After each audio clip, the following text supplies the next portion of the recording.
cell survival and axon degeneration.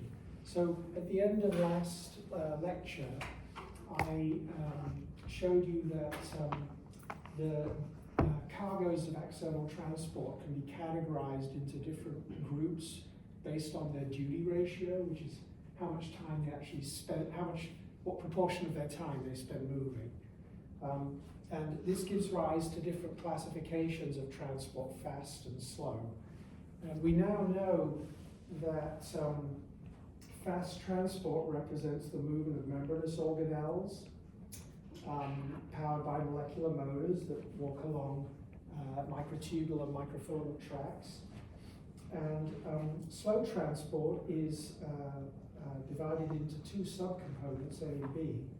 The slow component A represents the movement of cytoskeletal polymers. And the one that's understood are the neurofilaments, which are the intermediate filaments of nerve cells. And again, they move along microtubule and microfilament tracks powered by molecular motors. But the difference is that they have a low duty ratio, so they spend actually most of their time not moving. So they'll sprint a bit and then they'll pause for hours. And overall, therefore, the movement is slow. The movement of the other cytoskeletal proteins is still not understood. In addition to these cytoskeletal proteins in slow transport, we have the movement of hundreds and hundreds of cytosolic proteins. These are all of the enzymes of intermediary metabolism, signaling proteins, what you'd often refer to as soluble proteins. And it now appears that these guys move by piggybacking on membrane organelles. But they spend only a proportion of their time on the bus, so they're not riding the bus all the time. And so their duty ratio is low, and that's why they're moving slowly. So they'll be, when they're off the bus, they're kind of diffusing around or bound up in complexes. They can hop on the bus, and then they can hop off. And so basically, everything that moves in axons is powered by molecular motors, which move fast. But the average rate at which they move depends on how much time they spend associated with those modes.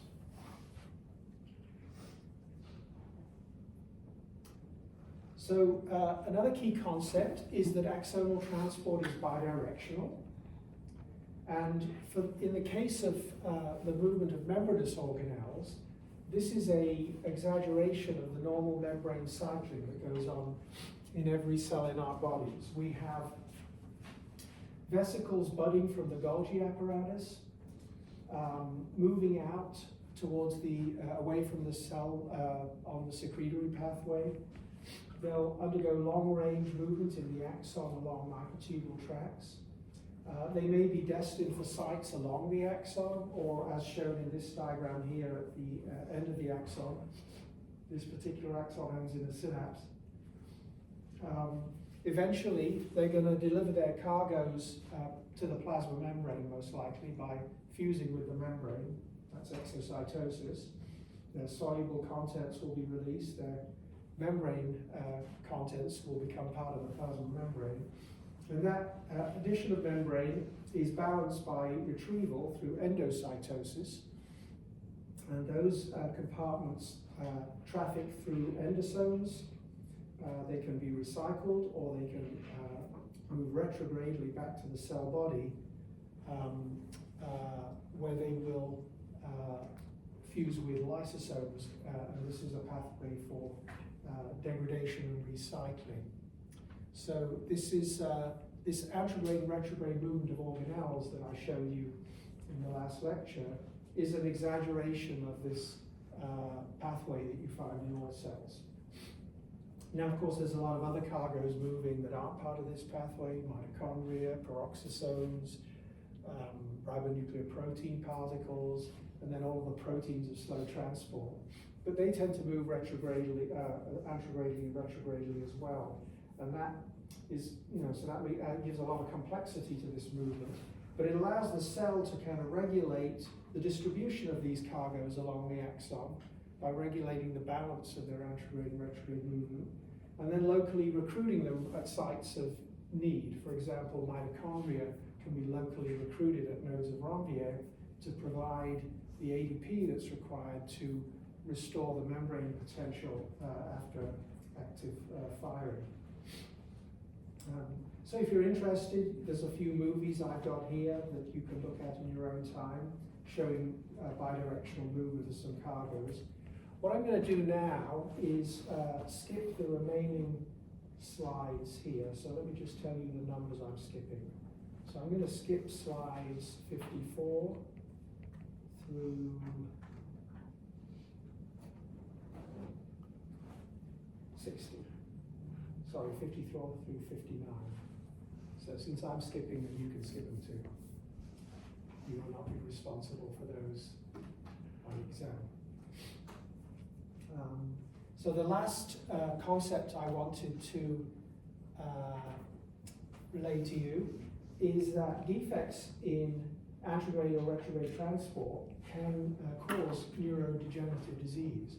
So it's not surprising, right, given the dependence of these very, very long processes on axonal transport for supply of materials, that defects in antegrade transport would actually kind of cut off the end of the axon of its supply and lead to degeneration.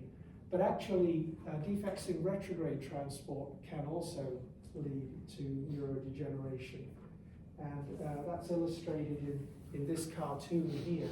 So on the left, this is an example of a motor neuron in the spinal cord of a patient with ALS. You can see the single axon emerging here, and then this massive swelling, which represents the accumulation of axonally transported cargoes. And disruption of axonal transport is a feature of all neurodegenerative diseases, really, but certainly in ALS, these spheroids are a hallmark, a pathological hallmark in the advanced stages of the disease. And it's easy to understand if you impair the movement of cargoes antegrade, they're going to pile up, and downstream of that, you're going to get the axon is going to be deprived of those materials, right? So it's going to atrophy and degenerate. But it turns out that defects in retrograde movement can also cause disease. So, and this can happen in a couple of different ways. So one way is by defective clearance of components that are targeted for degeneration. So for example, membranous cargoes at the end of the axon that are targeted for removal will be routed to autophagosomes through the autophagic pathway. If you have defects in retrograde transport, those will accumulate in the distal axon, and that can actually disrupt local physiology and lead to problems. Remember, the retrograde pathway is one purpose of that pathway is to recycle components, membrane components. But the retrograde pathway also is an important pathway for signaling to the cell body what's happening at the end of the axon. And so you can also get disease as a result of loss of retrograde signaling. For example, we're going to talk about in the next block, next lecture, neurotrophins, which are signaling molecules that support cell survival. If you have a defective retrograde transport, these signals that are important for survival may not get to the cell body, and the cell may initiate a program of cell death. So both defects in antegrade and retrograde transport can cause disease. And this is my last slide for the axonal transport section, and the details are not so important here. What I want you to appreciate is that there are many, many different neurodegenerative diseases in which there are actually genetic there's a genetic link with axonal transport. So for example, mutations in the protein APP, amyloid precursor protein up on the top there, can cause Alzheimer's disease. And APP, it turns out, is a vesicular transmembrane protein that links kinesin to its cargo. So APP-containing vesicles are one of the dozens of different vesicles that move in antegrade transport. Here you can see a little cartoon showing APP linking to a kinesin called KIF5 via some intermediary adapter proteins. Dynactin subunit 1 is one of the components of dynactin which mediates the interaction of dynein with its cargoes. Dynein is a -M-directed microtubule motor. Mutations in dynactin can cause Parkinson's disease. Huntington's disease. Huntington is considered to be a motor adapter complex that's involved in regulating kinesin and dynein interaction. And the list goes on. We'll hop down here to kinesin 5A. This is one of the kinesins in the neuron. Its mutations in that protein can cause motor neuron disease. They can also cause hereditary spastic paraplegia. And mutations in neurofilament protein down here can cause Charcot-Marie-Tooth disease. So the vulnerability of the axon, the dependence of the axon on transport is evident in a kind of wide range of different genetic neurodegenerative diseases that involve mutations in proteins involved in that process. So that's the take-home point there. All right, so we're going to switch gears now. And let me start my lecture 2 here. So the topic of this lecture is axon survival and degeneration. Okay, and I'm going to tell you a little bit about neurotrophic signaling and cell death. There'll be I talked with John Obadick about this. We decided a little overlap is probably not a bad thing, so I didn't eliminate those slides. And then I want to tell you a really fun story, one of my favorite stories in science, about axon degeneration. So here are the learning objectives that you can review in the slides on Carmen. There are a couple of slides last night that I realized, I can explain that better, and so I updated the PowerPoint and PDFs last night. So if you downloaded any of those before last night, you might notice a couple of slides are a little different. So, key concept. Cell death is actually an important part of life. There can be multiple causes of cell death. It can obviously happen through injury. It can happen in disease. But it can also be programmed events that happen, for example, during development. Programmed cell death, is death that is kind of genetically encoded, if you like. And it's spatially and temporally reproducible from one organism to the next. You have certain patterns of cell death during development that distinguish it from the kinds of cell death that you might see in disease or in injury. So there's several key concepts to this.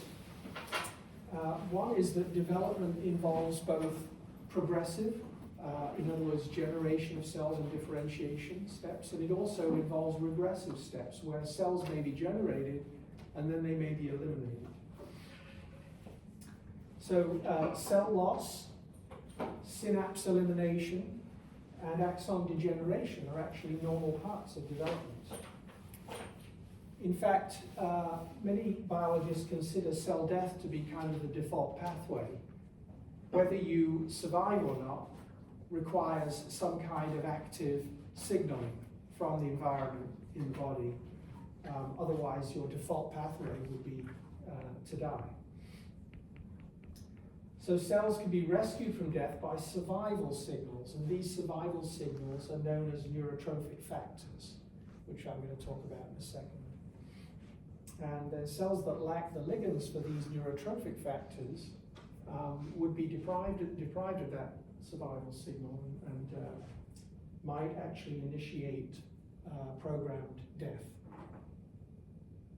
So this cartoon here illustrates some of the many roles of programmed cell death in development. Up here in panel A, during the folding of the neuroepithelium very early in the development of the nervous system, specific programmed cell death, elimination of specific cells within this sheet can help facilitate the morphological transformation that's required to form that neural tube. In B, in development, cells receive signals that diffuse through the tissue from different sources that can determine what their fate will be. And cell death can actually eliminate specific sources of that signal, thereby kind of templating, if you like, the signaling environment to allow for the kind of morphogenesis that you would see. Cell death can actually control the size of a cell population. So for example, in a certain lineage where one divides here and the daughters divide and so on, specific elimination of cells in that like ancestral tree, if you like, can determine the relative size of these different populations in this lineage. It can actually alter the spacing, positioning of cells. In D here, it's a quality control mechanism. So if you, for example, develop somatic mutations in certain cells, there are mechanisms by which those could be eliminated to maintain good genomic quality, if you like, in this in the population. If cells become misspecified through some aberrant signaling, they can be eliminated. So again, fine-tuning the appropriate development of the body. Or if they become inappropriately targeted, for example, if an axon ends up projecting to the wrong place, it makes the wrong turn, it could be eliminated. This example in H, quantitative matching, if you have a certain population of cells sending out axons, they innovate another target population, and then during development we might prune away those that don't find a target, so that you end up with a quantitative matching of input cells to target cells, if you like.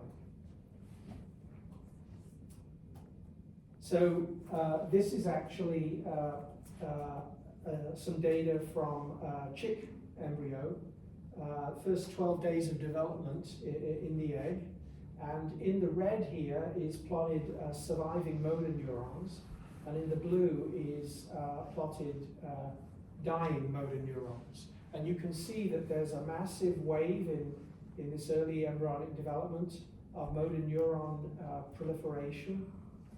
You get a big peak in the number of motor neurons, and then that's followed by a wave of death, ending up with less than half of those motor neurons surviving. So one of the mechanisms in development is actually you kind of create a lot of cells, you're putting them in different places, having them send out projections to different places, and then you kind of prune away the ones that you don't want. So a key concept is that neurons depend on neurotrophic factors for their survival. And in development, these trophic factors are typically target derived. So part of the development of the nervous system is forming projections, axonal and dendritic projections to the right cell types, right? And one mechanism you can achieve that is by having the target cells that you want a neuron to innervate secrete a factor that is required for the survival of that neuron. So these trophic factors that are secreted by the target are internalized at the axon tip by endocytosis. And then they're transported retrogradely back to the cell body, where they actually modulate gene expression and can actually, determine whether the cell continues to survive or undergoes programmed death. So, for example, in this cartoon down here, we've got a bunch of neurons on the left projecting out to a target on the right. The target is secreting little blue circles here. These are the neurotrophic signals. Those axons that reach the target will receive that trophic signal and transport it retrogradely back to the cell body to determine cell survival. But a couple of axons here don't reach their target and are deprived of that signal, and they would initiate programmed death. So there's different modes of cell death. There's of course necrosis. I mean, if you just damage a cell, like you stab it, cut it, or whatever, it's going to initiate death. And that non-programmed cell death, necrosis as it's called, elicits an inflammatory response. So there's going to be inflammation involved in that. And then we have programmed cell death, of which there are many modes. I'm just showing two here. These are actually initiated, these are actually initiated through signaling mechanisms. One of them you'll be familiar with is apoptosis or apoptosis. And this is characterized by fragmentation of the DNA and the genome. So you can detect apoptosis with kits that allow you to visualize fragmented DNA, like the tunnel assay. Autophagic programmed cell death, in which internal organelles are actually engulfed by autophagosomes and then targeted for lysosomal degradation. And both of these pathways, all of these programmed pathways, are characterized by not eliciting an inflammatory response. And generally necrosis happens in kind of a region of the tissue, a necrotic area, if you like, whereas apoptosis, programmed cell death such as apoptosis or autophagic programmed cell death can be very isolated. One cell can undergo this programmed cell death, and the neighbors around it can be fine because it's not triggered by some insult in the environment. So there's three major families of neurotrophic factors. The neurotrophins themselves, and the founding member of this family is nerve growth factor, NGF. But there's also brain-derived neurotrophic factor, BDNF, neurotrophin 3, neurotrophin 4, which is sometimes also referred to as neurotrophin 5. And these mediate neuronal survival and differentiation in development. Then there's the cytokines, like the CNTF family, interleukins. And these also mediate survival of particular neuronal subtypes, including motor neurons. And then tissue growth factors such as TGF-alpha, beta, glial-derived neurotrophic factor, bone morphogenic protein, BMP, FGF, IGF, and so on. And these mediate, these different families of neurotrophins mediate the survival of different populations of neurons throughout the nervous system. So one of the some of the general concepts about the way that these act is that they all act on neurons via receptor-mediated signaling. So the neuron has receptors for these neurotrophins. Whether you have the right receptor or not is going to determine whether you respond to that neurotrophin. And then these neurotrophins can actually provide survival signals, but they can also provide the opposite. They can actually provide non-survival signals. A particular neurotrophin could tell a certain population of cells to undergo programmed death or to survive. They can be involved in not just regulating survival, but also regulating myelination, dendrite development, synapse formation. And these neurotrophins can be, neurotrophic factors can be target derived, meaning secreted by the target, like for example down here in this little cartoon lower right. Or they can actually be autocrine. They can be released by the cell and then act on that same cell.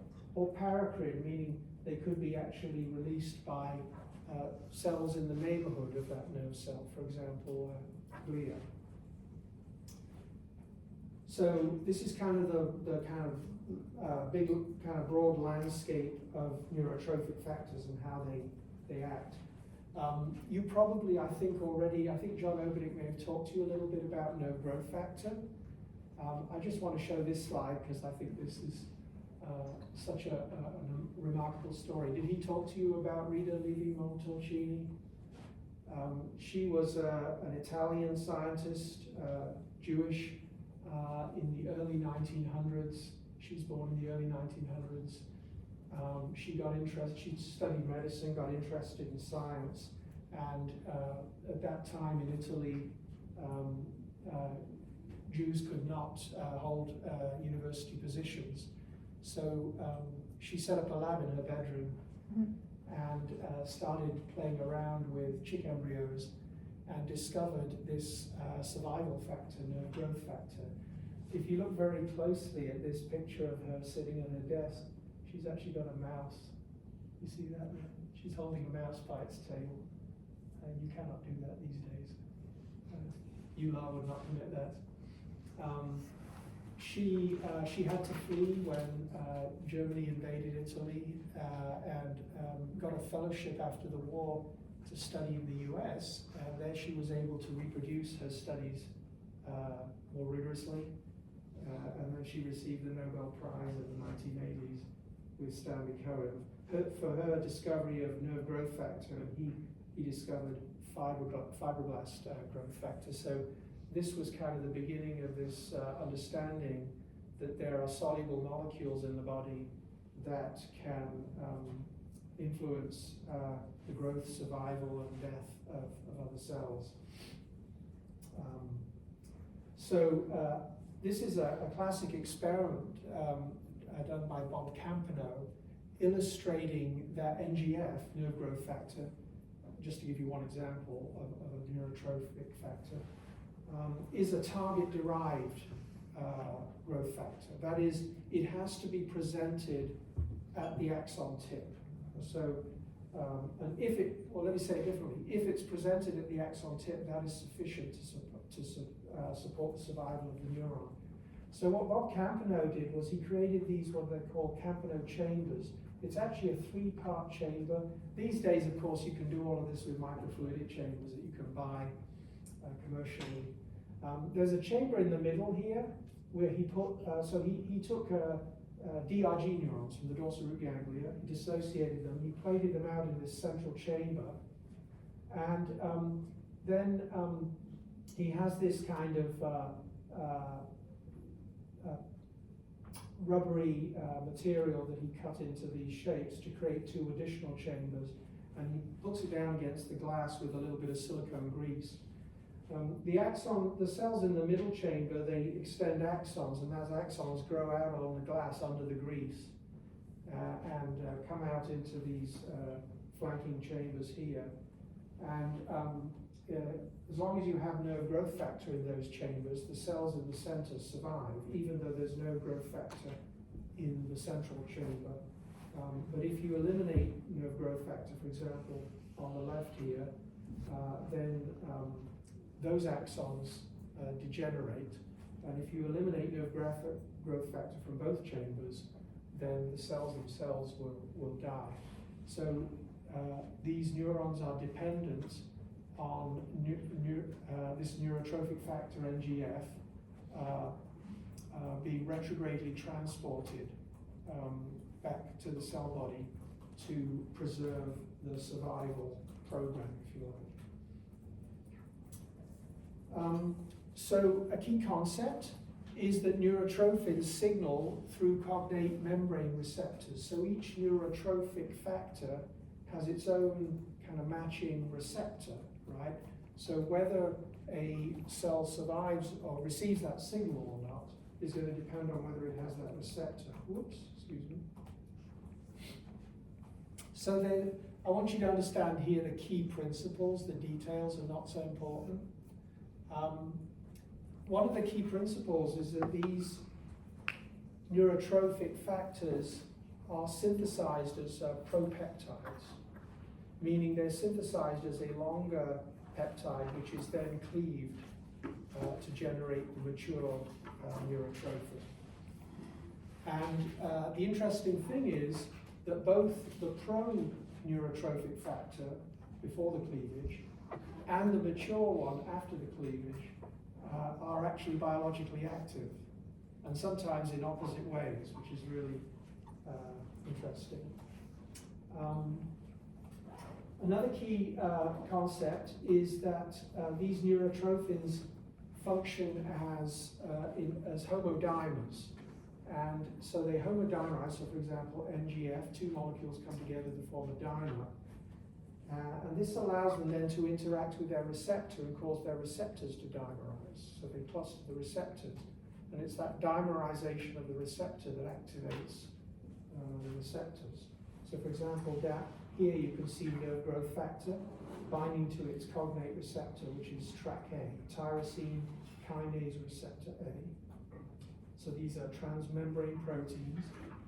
The interior domain, the cytoplasmic domain, has a tyrosine kinase activity, so it can create phosphotyrosine on its substrates. NGF is a dimer, so it actually ends up clustering two of these TrkA receptors, which then, because of their close proximity, become activated and initiate this downstream phosphorylation cascade, signaling pathway.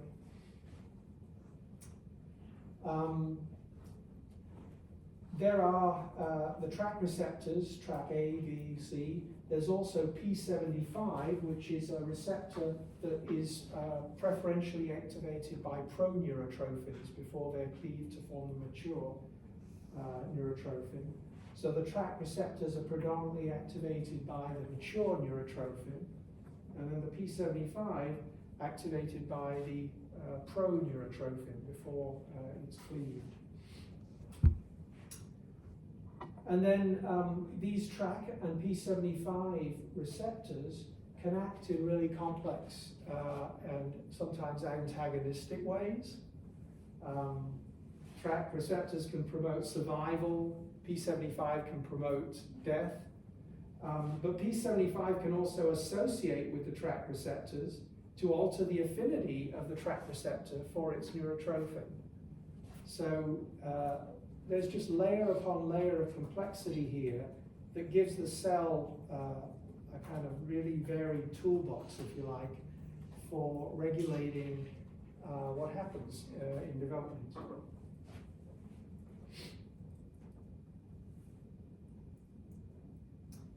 This is a classic set of experiments that I remember when I was a postdoc really admiring, that illustrates the dependence of particular subsets of neurons in development on a particular growth factor and the cognate receptor for that factor. So on the left here, we're looking at a cross-section of the spinal cord. This is the gray matter right here. We're just looking at one half. So this is the dorsal horn, this is the ventral horn. These are the motor neurons in the ventral horn. emerging and innervating skeletal muscle. And then we have sensory neurons located out here in the dorsal root ganglion.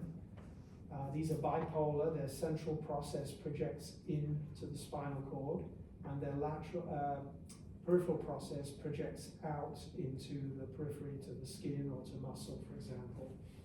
And it turns out that dorsal root ganglia are very heterogeneous structures.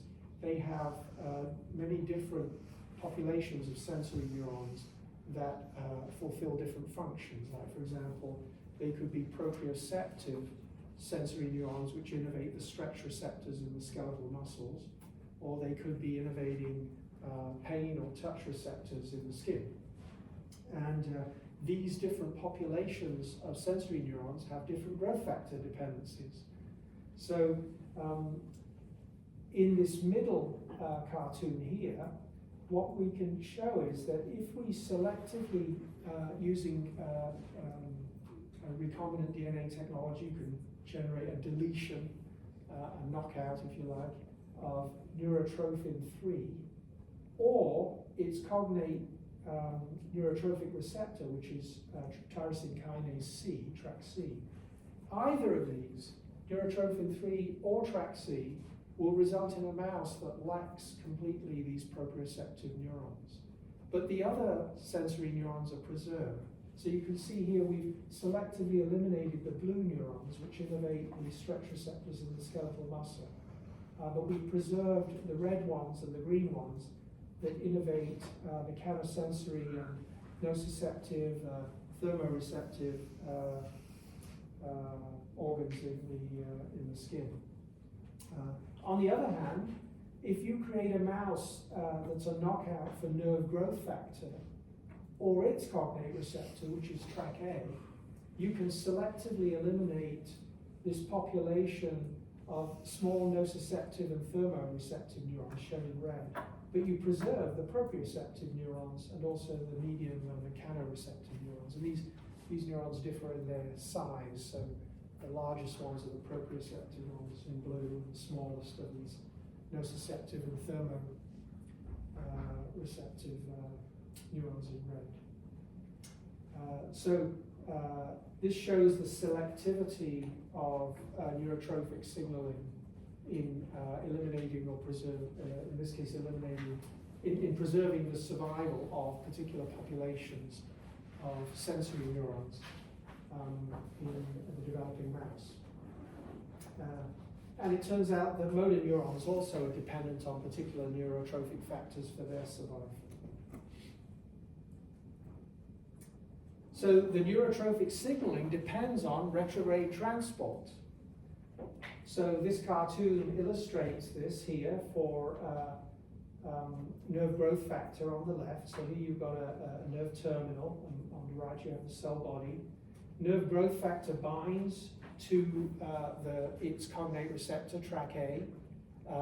This dimerizes the TRAC-A receptors, leading to an activation of these tyrosine kinase domains internally, which initiates a endocytosis of the TRAC receptor. It becomes internalized into what's called a signaling endosome. You can see that what was outside now becomes inside because of the topological relationship when you internalize that membrane in a vesicle. So now the nerve growth factor is on the inside. The tyrosine kinase domains on the cytosolic surface recruit additional signaling molecules, MAP kinase in particular, this complex then is then retrogradely transported by interacting with dynein, which is a retrograde motor on microtubules. When it gets back to the cell body, this MAP kinase, ERK, is translocated into the nucleus where it modulates gene expression. So this general kind of pattern of receptor activation followed by internalization, recruiting of signaling molecules and retrograde transport is observed for all of these target-derived neurotrophic factors. This is a little cartoon showing some features of the complexity of a signaling endosome. So here's the little endosome right here. Here's our neurotrophic receptor. The neurotrophin is bound.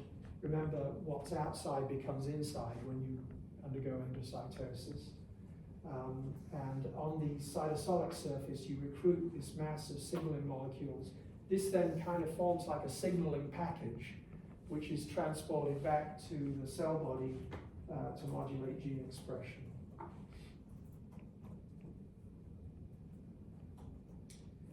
And another interesting general thing to appreciate is that often these signaling events also involve local synthesis of specific signaling molecules in the axon.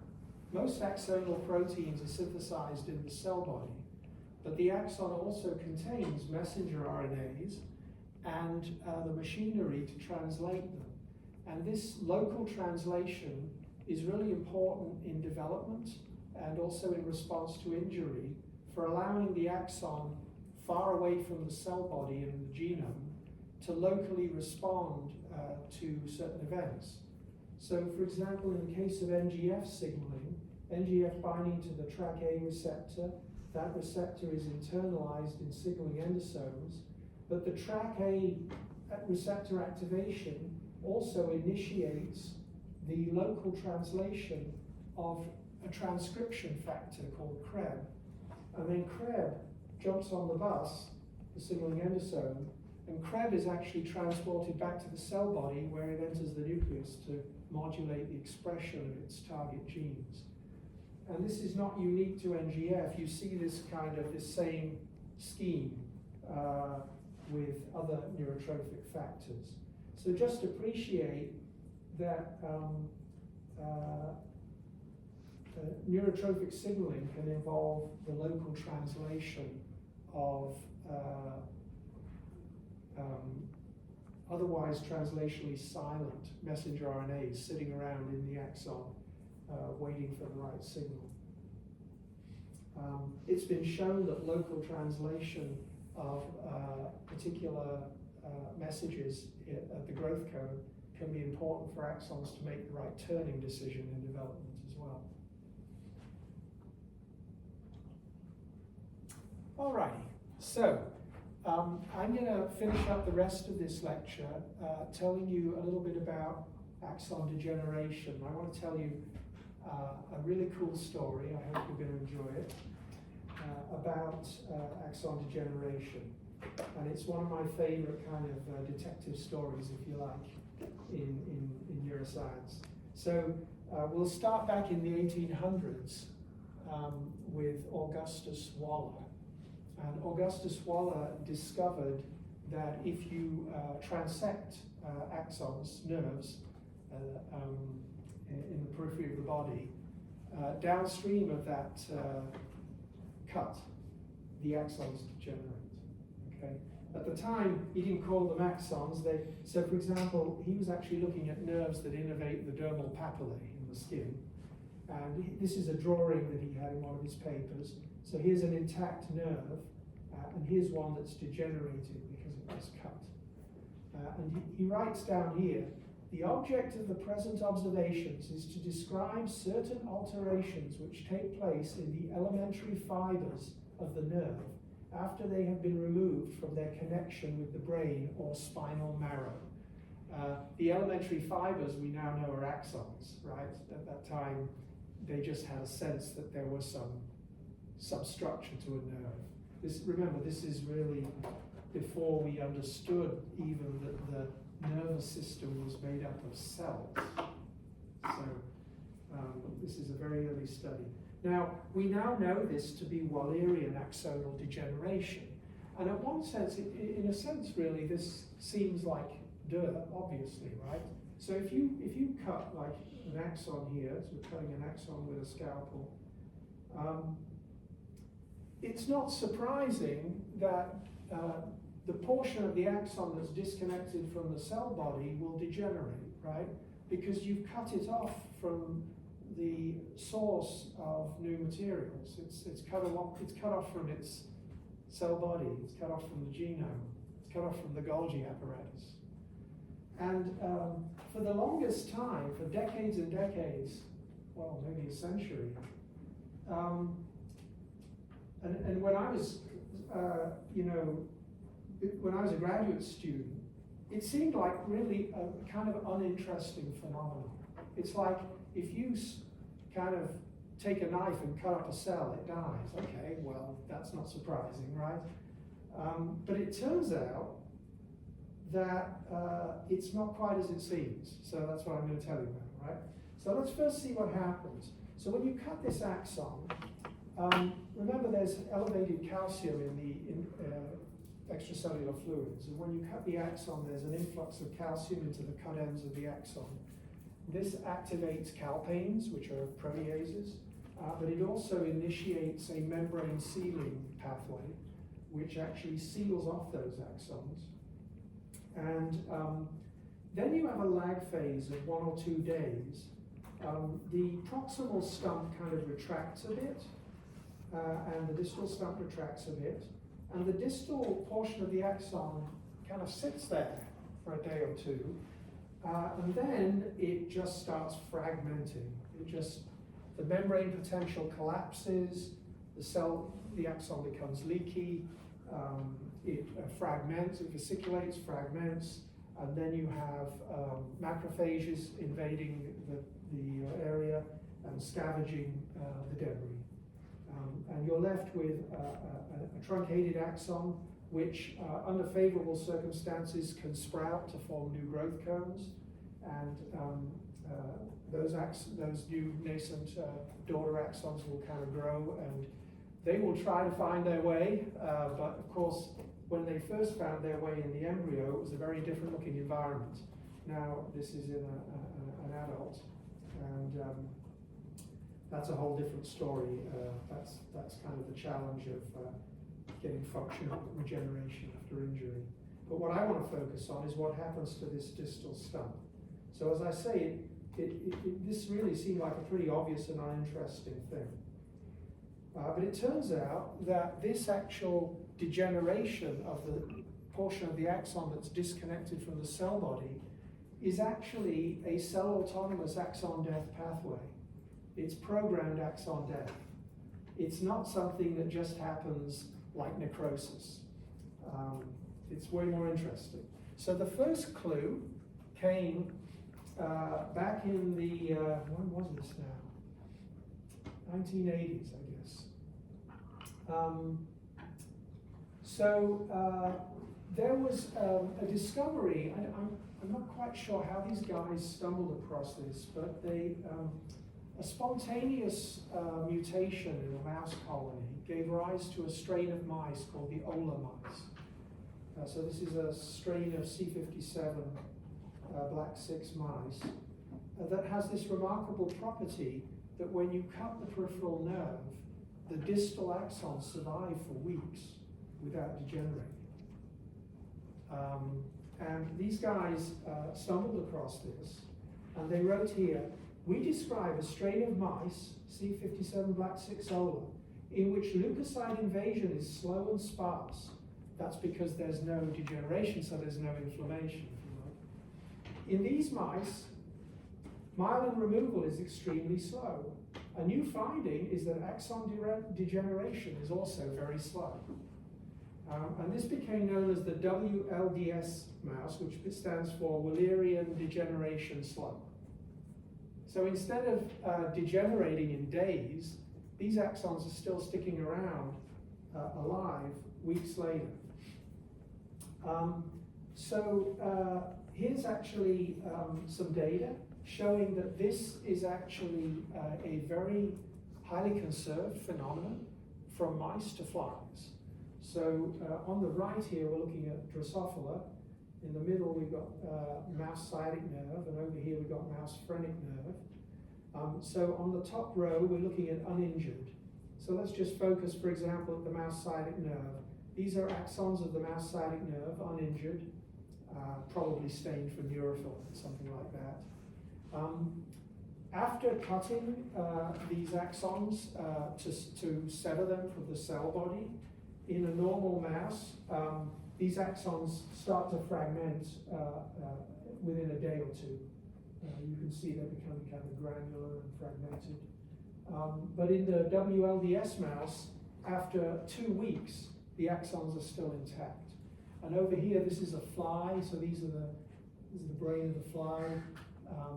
You can cut these nerves that are, I'm not very familiar with fly anatomy, forgive me, but you can cut these nerves. And distal to the cut, the axons degenerate, as shown down here. But if you actually make the same mutation, I'm going to tell you what this mutation is in a minute, you can actually preserve these axons after cutting in the fly as well as the mouse. So, what is this mutation? So it turns out that it's a dominantly inherited trait. So if you take these WLDS mice and you cross them with wild-type mice, this mutation segregates in a Mendelian fashion, and you can determine that as long as you have one copy of this WLDS allele, you are going to be protected against axon degeneration after severing.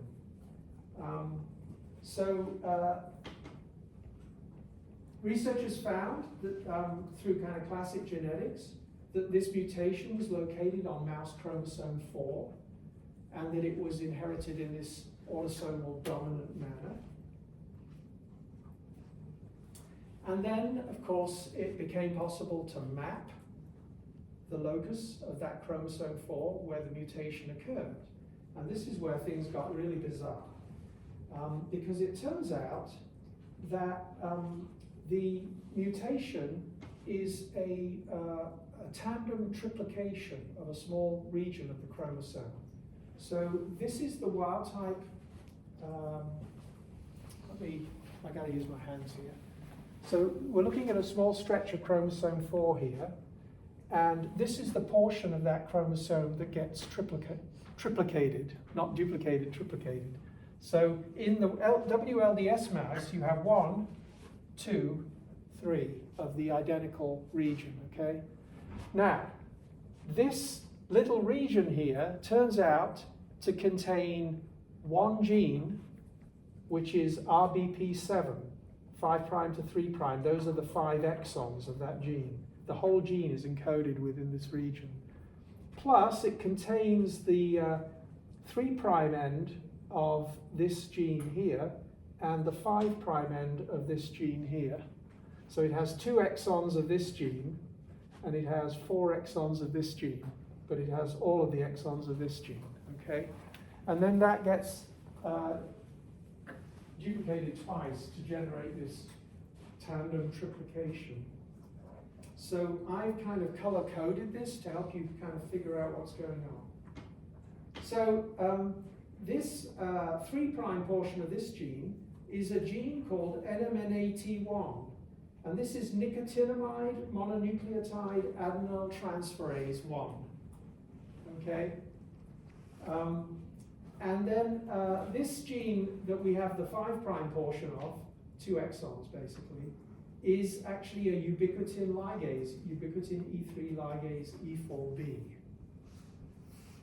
And then in the middle we have RBP7, which is a complete gene.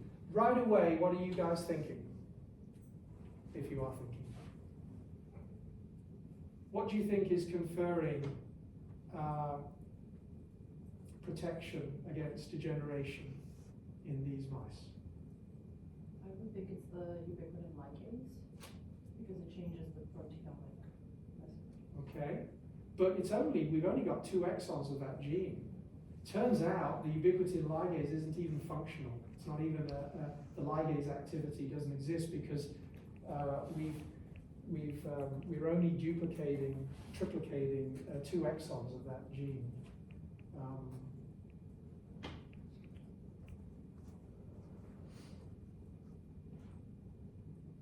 What do you think would be conferring protection?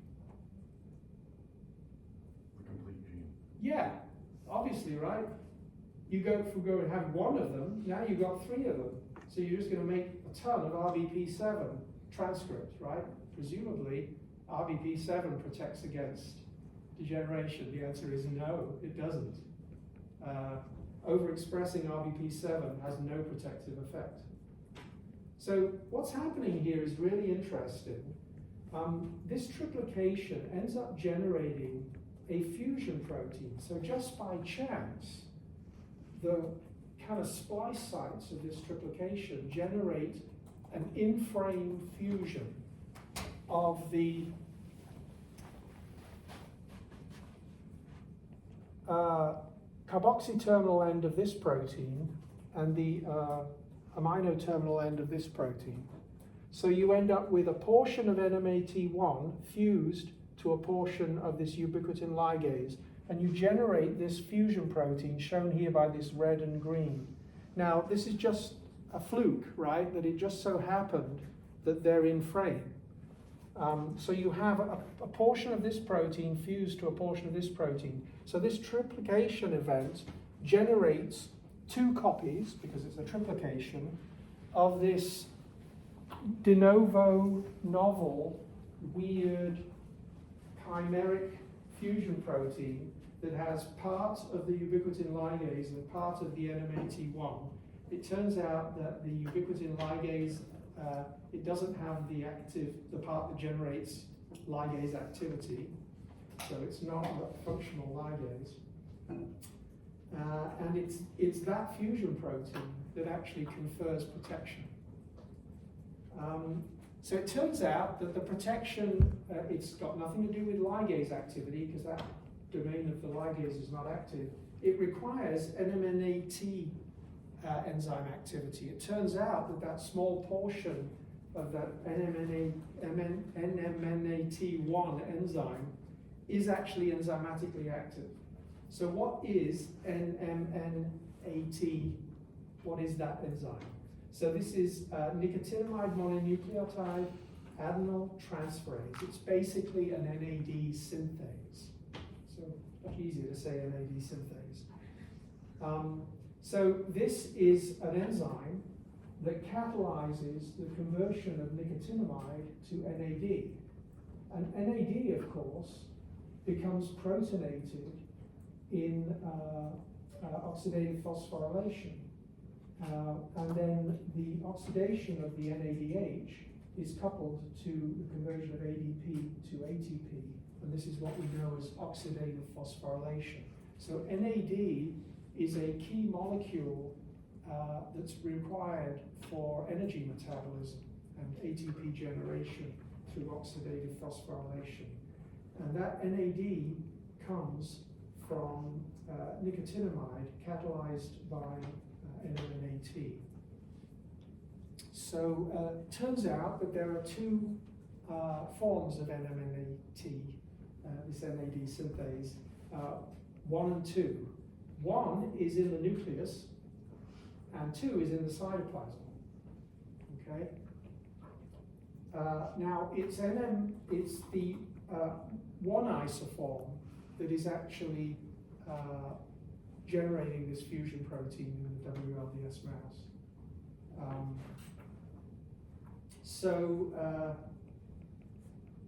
It turns out that something really weird happens. When you create this fusion protein, you actually end up targeting this domain of the NAD synthase that should be in the nucleus to enter the cytoplasm.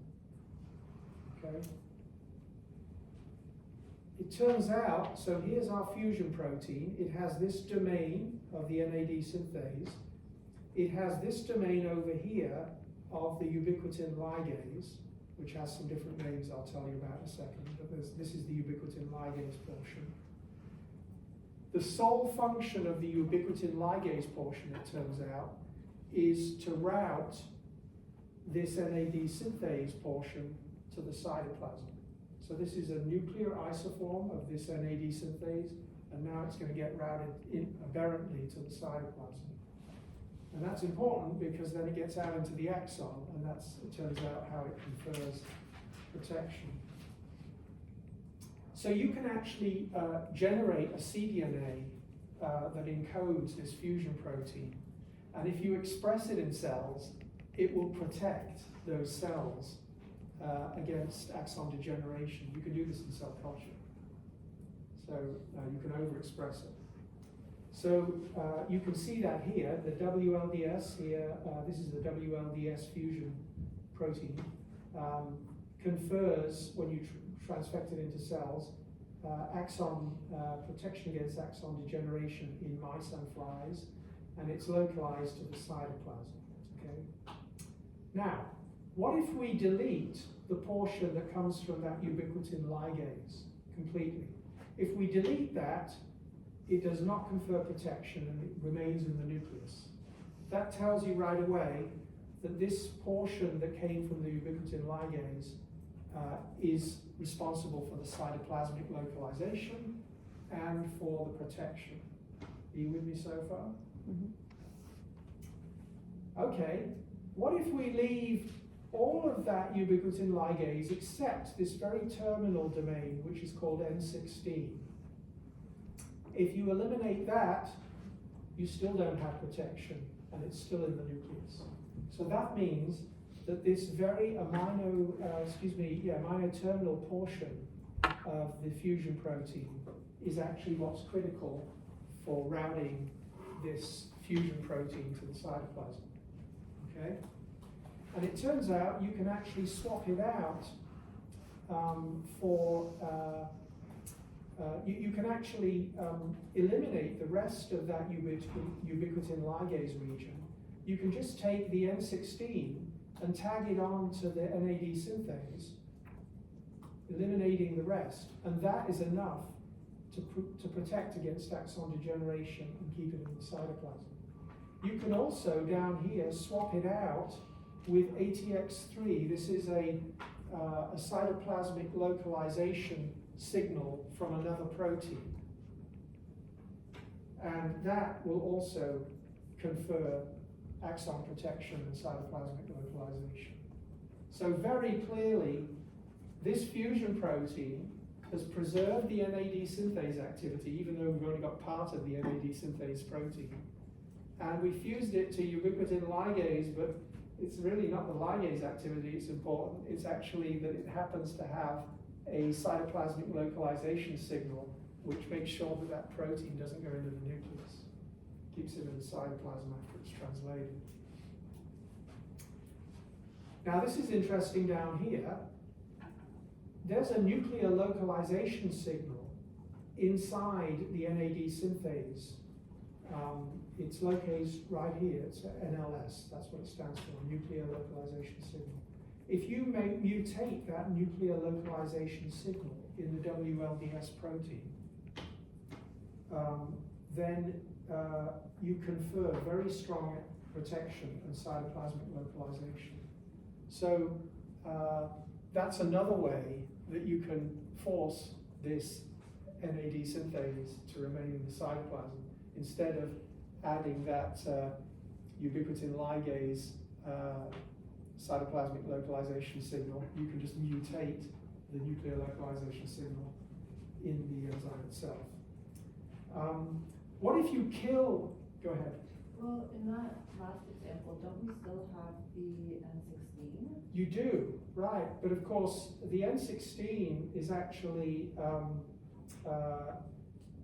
that's actually true. How does that, oh, no, you don't. They've cut it off. Oh, wait a second. This is WDS.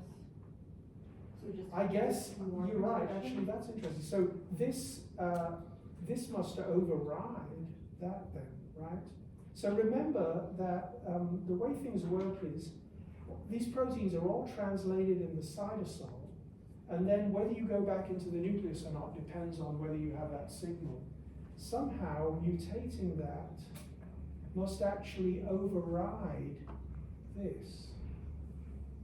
Oops, sorry. Yeah, that's interesting.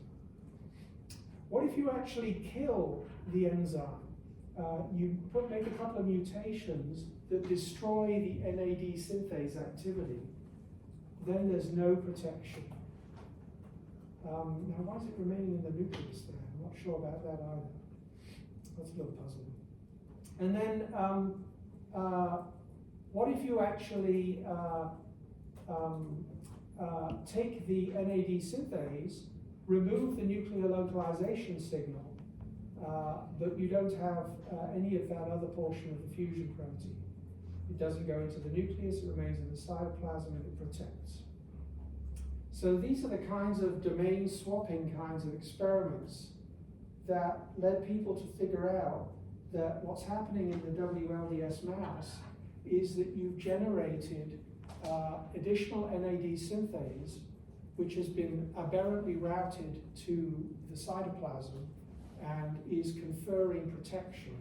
So how is this protecting axons? So it turns out that this NAD is part of a conserved axon self-destruction pathway. And this realization came from a completely independent set of studies. So this guy, Mark Freeman, University of Massachusetts, is a fly biologist, and he decided to generate a genetic screen to try to identify if there are other, he wanted to identify if there were other proteins, that other mutations that could generate protection against degeneration, analogous to what's seen with the WLDS mouse. So they did a mutagenesis screen, and their assay was basically to, in the fly, cut the nerves on one side of the fly but not the other. So the contralateral side is a control. And in wild-type flies, these nerves downstream of the cut degenerate. And they identified 3 different lines, 3 different mutations that conferred protection, which was very exciting. This was published in Science. And it turns out all 3 mutations are in the same gene. And this is a completely novel gene called sterile alpha and armadillo motif, SARM. Okay, in flies they have crazy names. We just call it SARM. And it turns out that SARM is not an independent pathway from the Wallerian, the WLDS pathway. They actually converge. And so these 2 independent lines of investigation converge to reveal this mechanism of programmed cell death. So SARM turns out to be this crazy enzyme that destroys NAD. It actually hydrolyzes NAD. And it exists as an octamer. And here's a crazy thing about this enzyme. It's inhibited by its own substrate. Okay? So the enzyme catalyzes the destruction of NAD, but it's actually inhibited by NAD. All right? So what this means is when NAD levels are high, like up here, NAD binds to the enzyme and allosterically inhibits its activity. So when NAD levels are high, you're not going to get destruction of NAD. But when NAD levels drop, and it turns out this is what happens after axonomy, as I'll show you in a second. When NAD levels drop, this inhibition of the SARM enzyme is released. And then the SARM enzyme cleaves NAD. So what became like a gradual drop becomes a really precipitous drop. So what SARM is doing is actually, when it senses that NAD levels are dropping, it actually says, I'm all in, I'm going to make them drop even faster. All right? And what this results in is a very rapid and precipitous energetic collapse, because if you don't have NAD, then you can't undergo oxidative phosphorylation. You get a dramatic drop in ATP levels. When ATP levels drop, you can't maintain your electrochemical gradient, the membrane potential collapses, the cell becomes leaky, and everything falls apart.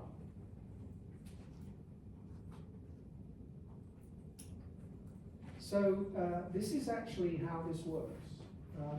Now, what I would recommend you do is actually play this through on the PowerPoint, because this is animated, to try to explain this. You'll probably need to walk through this a few times to really wrap your head around it, because I know I'm laying a lot out on you here. So here we have a neuron with an axon. It has two flavors of NAD synthases. It has the NMNAT1, which is nuclear, and it has NMNAT2, which is in the cytoplasm.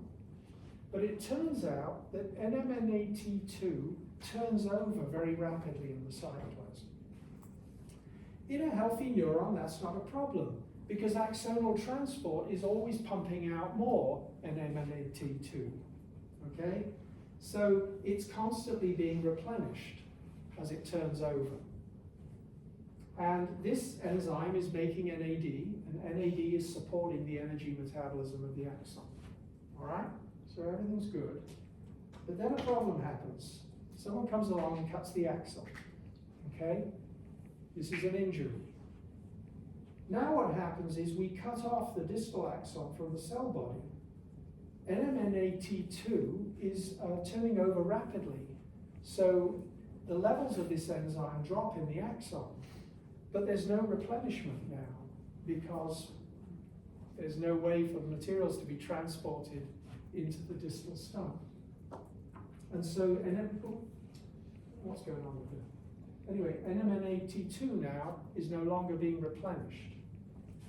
And in this situation, you get a drop in the levels of NMNAT2, which means you get a drop in the levels of NAD, which means you release inhibition of SARM, which means SARM actually cleaves what little NAD is left, and you just get a very rapid collapse.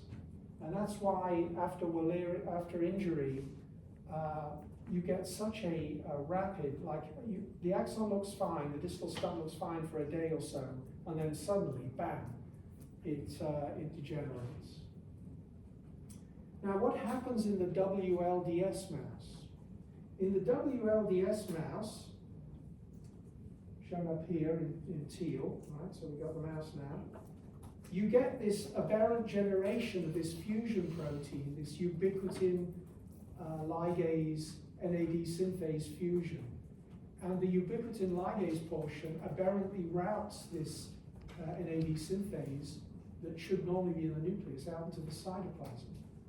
So then it gets out into the axon. So when you actually cut the axon now in the WLDS mouse, there is actually this fusion protein out there in the distal stump. And this actually turns over slowly because it is the NMNAT1 more slowly turning over variant. And as a consequence, you maintain high levels of this enzyme, you have high levels of NAD, and SARM remains inhibited, auto-inhibited. And so you actually have axon survival. And this was all laid out in this paper in 2015 in Science.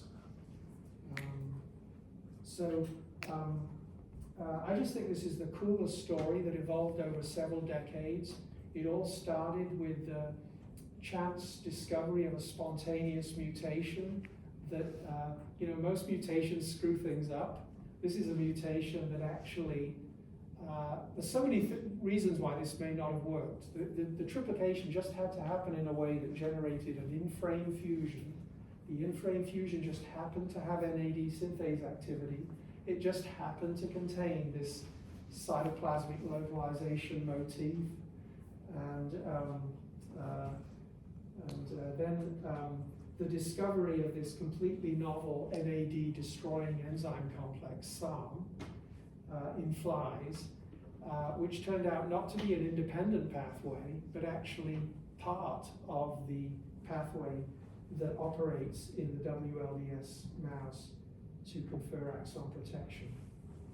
And so that's actually, this is just shown a different way in this figure here from Mark Freeland, a review in 2021. Here we have an axon. It has NMAT2 being constantly replenished by axonal transport. This generates plenty of NAD, which inhibits SARM1. And so you have a healthy axon that can undergo oxidative phosphorylation. You cut the axon here.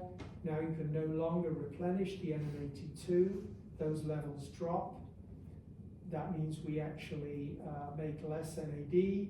That releases the inhibition on SARM, which then degrades whatever NAD is remaining, and you get this collapse and degeneration. And this is actually a kind of timeline, if you like, of this process. So normally, this is hours post-axotomy. Normally, within 24 hours, you're actually degenerating. And the very first few hours is this latent period. This is when the NMNAT2, this unstable enzyme in the axon stump, is actually in the distal portion of the axon, is turning over. Then you get NAD loss, you get ATP loss, then you get collapse of the membrane potential, which makes the cell leaky. Calcium comes in. They seem to highlight neurofilament proteolysis here, but calpains are going to be cleaving all kinds of stuff. I think the reason they highlight neurofilament proteolysis is neurofilament's often used as a biomarker for injury because it's a very abundant protein that can be detected with great sensitivity using ELISA kits. And then you get axon fragmentation. So the current thinking is that the SARM1 pathway is a mechanism of programmed axon degeneration. And there's several ways that you can get this. You can cut the axon and distally it can degenerate. You can also impair axonal transport. Now it turns out that axonal transport is impaired in many neurodegenerative diseases, right? This impairment is going to deprive the axon of this NAD synthase. So it turns out that WLDS, this fusion protein, can actually be protective in many neurodegenerative diseases, even though the axon wasn't physically transected. And that's hugely exciting, right? Because it means that you maybe have a therapeutic window here to protect axons and slow degeneration. And of course, down at the bottom here, actual mutations in the NAD synthase can also lead to Wallerian degeneration. I actually was a bit confused with the literature right now as to what the thinking is, so I emailed Mike Coleman, who's the one who pioneered all of this work, and he told me that his current thinking is that there are actually multiple pathways of auto-destruction of axons. And not all of them involve SARM, but many do. And this is a little graphic that I came up with to help you wrap your heads around what I think the current thinking is. So injury, for example, axotomy, leads to SARM1 dependent NAD loss and axon degeneration. In development, you could have neurotrophin deprivation, for example, and that can lead to apoptotic pathway and caspase activation, or it could lead to SARM1 dependent NAD loss. And these could actually act separately altogether. So these are two different potential pathways of autodestruction of axons, and depending on the context, one may act or the other, or they both may act. So WLDS could actually protect against axon pruning in development. That wouldn't necessarily be a good thing because we need to be doing pruning. But just from a kind of intellectual point of view, that's intriguing. You could really screw up development in this way. And then in disease, for example, toxic and genetic neuropathies. You can have some diseases like glaucoma, apparently, ischemic injury, chemotherapy-induced peripheral neuropathy, and certain metabolic neuropathies are all SARM1 dependent. If you cross mouse models of those conditions with the WLDS mouse, you get neuroprotection. But there's some that don't get protected. So for example, down here, if people cross SOD models of ALS in mice with the WLDS mice, you don't get protection. The same for some survival motor neuron disease models. And then there's some intermediate cases like various animal models of Charcot-Marie-Tooth disease where you get some protection if you target the SARM1 pathway. So it's an emerging complex picture, but there is now, as part of this kind of our understanding, this mechanism of programmed axon death. And I just want to finish up by pointing out that this is really exciting because for those pathways of degeneration that are SARM1 dependent, if you could devise inhibitors of SARM1 activity, you could potentially generate neuroprotection. And so in the last 20 years or so, you can see a really dramatic rise in the number of citations in PubMed to SARM1. SARM1 is increasingly getting a lot of attention. And there's some interesting papers here. Gene therapy targeting SARM1 blocks pathological axon degeneration in mice. SARM1 deletion, SARM1 gene deficiency attenuates diabetic peripheral neuropathy in mice, and so on. And there's a lot of pharmaceutical companies that are going after pharmacological inhibitors of SARM1. So I hope you can wrap your heads around that story.